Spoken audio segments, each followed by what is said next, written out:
Hello everyone, welcome to my YouTube channel. और मेरा नाम है अंकिता शर्मा। मैं आपके साथ शेयर करने वाली हूँ एक छोटी सी बेसिक सी लीगल नॉलेज और बात करूंगी क्योंकि आजकल महाकुंभ का माहौल चल रहा है। सब जगह महाकुंभ के ही चर्चे चल रहे हैं। आप सबको पता है कि एक पॉजिटिव सी वाइब, चाहे वो सोशल मीडिया हो, न्यूज चैनल्स हो या कहीं पे भी आपको महाकुंभ के चर्चे सुनने को मिल रहे हैं।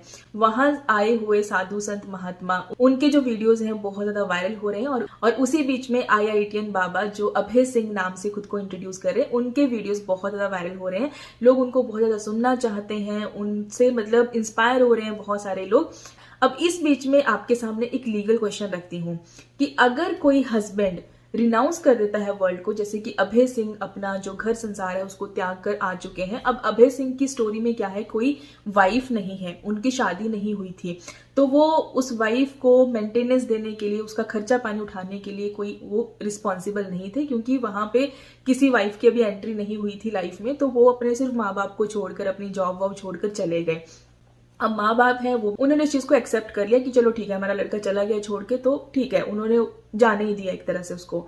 लेकिन अगर किसी लड़के की शादी हो जाती है और उसके बाद उसके मन में ये चीज आती है कि उसको ये संसार, जो सारी मोह माया है, उसको छोड़कर जो है वो चले जाना है, क्योंकि कुछ लोगों के मन में ना अभय सिंह को देखकर ये थॉट्स आ रहे हैं कि जैसे अतुल सुभाष का केस बहुत ज्यादा चला था कि मरने से अच्छा है कि संन्यास ले लो, ठीक है, कि कम से कम जान तो बचेगी। और एक मतलब लोग इंस्पायर हो रहे हैं काइंड ऑफ, ठीक है। मैं ऐसा नहीं कह रही हूँ कि अभय सिंह कुछ गलत कर रहा है या फिर जो लोग हैं वो इंस्पायर हो कुछ गलत कर रहे हैं। वो एक मतलब जिसको कह रहे हैं ना कि एक वो पाथ है जो आपको अंदर से कह रहा है कि ऐसा कुछ करना है या इसके पीछे जो है वो अब जाना है। वो खुद को सुकून देने वाली बात है, वो इंसान कैसे भी कर सकता है। यहाँ पे जो मैं बात कर रही हूँ वो लीगल पॉइंट ऑफ व्यू से बात करना चाहती हूँ कि हमारा लॉ क्या कहता है कि अगर कोई हस्बैंड ये बोले कि उसको जो है वो ये मोह माया छोड़ के जो है वो संन्यास ले लेना है, सब कुछ त्याग देना है, तो उस केस में क्या वाइफ जो है वो मेंटेनेंस क्लेम कर सकती है?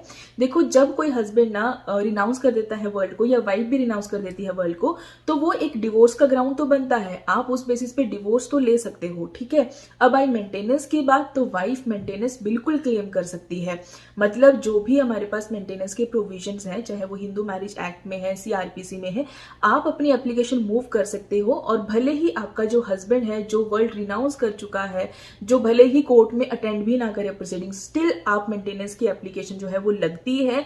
और मेंटेनेंस जो है वो अगर हस्बैंड अटेंड नहीं करता है प्रोसीडिंग्स को, तो एक्स पार्टी डिसीजन जो है वो वाइफ के फेवर में आ सकता है। तो जैसे एक नॉर्मल केस में मेंटेनेंस की एप्लीकेशन लगती है जब हस्बैंड एंड वाइफ डिवोर्स के लिए जाते हैं या वाइफ मेंटेनेंस के लिए जाती है, उसी तरह से ही इन मैटर्स में भी मेंटेनेंस की एप्लीकेशन लगती है और मेंटेनेंस मिलती भी